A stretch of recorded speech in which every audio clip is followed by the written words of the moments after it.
အားလုံးပဲမင်္ဂလာပါ Pizza AutoCAD Solution Channel လေးကနေပြန်လည်ကြိုဆိုလိုက်ပါတယ်ဒီဗီဒီယိုလေးမှာဝင်ပြပေးချင်တာကတော့ဒီလို object တစ်ခုကိုဒီလိုထိတ်စွန်းဒီ endpoint လေးကိုပေါ့နော်ထောက်ကြည့်လိုက် pointer တင်လိုက်ရုံနဲ့ဒီလိုမျိုးပေါ်လာတဲ့ဒီလို stretch vertex เนาะ add vertex အဲ့လိုမျိုးဟာလေးပေါ့နော်ပြီးလို့ရှိရင်ဒီလိုအလဲ point ကန်နိုင်မယ်ဆိုနောက်တစ်ခုပို့လာတာဒီ convert to add ပေါ့နော်အဲ့လိုမျိုးဟာလေးတွေကဘယ်လိုအသုံးဝင်လဲဆိုတဲ့ဟာလေးကိုပြောပြပေးသွားမှာဖြစ်ပါတယ်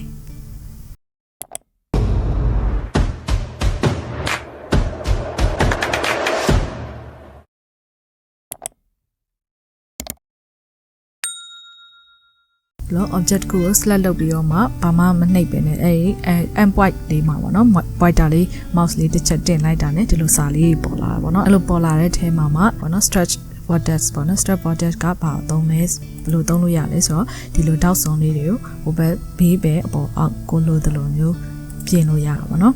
အဲ့မှာဒီမှာဒုတိယတစ်ခုအနေနဲ့ဒီ add vertex ဆိုတာနောက်ထပ် dot ချွန်တစ်ခုထပ်ထည့်တာပေါ့နော်ကိုလိုချင်တဲ့နေရာမှာအဲ့လိုနေရာမှာသုံးတာပေါ့နော်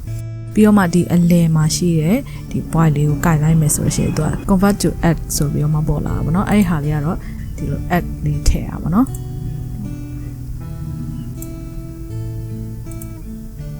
ဒီ add လေးကိုမထည့်ချင်ဆိုလို့ရှိရင်သူကအဲ့မှာ convert to line ဆိုပြီးပြန်ပြောင်းသွားပါတော့အဲ့လိုမျိုးလေးပြန်ပြင်လို့ရတယ်ပြီးတော့မှနောက်ထပ်သူ့ရဲ့အသုံးဝင်တဲ့နောက်တစ်ခုရှိသေးတယ်အဲ့ဒါလေးကဒီလိုမျိုး pointer တင်လိုက်ပြီးတော့မှတစ်ချက်အဲ့ဒီပေါ်မှာ click လိုက်မယ်ပေါ့နော် click လိုက်မယ်ဆိုရင်တော့ပထမတစ်ချက်ကတော့ဒီလိုရိုး stretch လုပ်တာပဲပေါ့နော်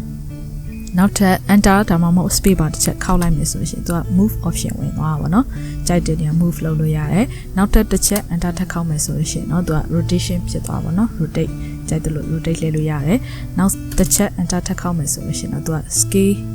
scale factor ဝင်သွားပါတော့ scale ချုပ်ချက် scale လုပ်လို့ရတယ်နောက်ဆုံးနောက်တစ်ချက်ကတော့ mirror သဘောမျိုးဖြစ်သွားပါတော့တောက်မလို့ချင်ဘူးဆိုလို့ရှိရင်ဒီမှာအောက်ဆုံးမှာ remove vertex ဆိုပြီးတော့မှဒီတောက်လေးကိုဖြုတ်ချင်တယ်ဆိုလို့ရှိရင်ဒီပြန်ဖြုတ်လိုက်လို့ရပါဘောနော်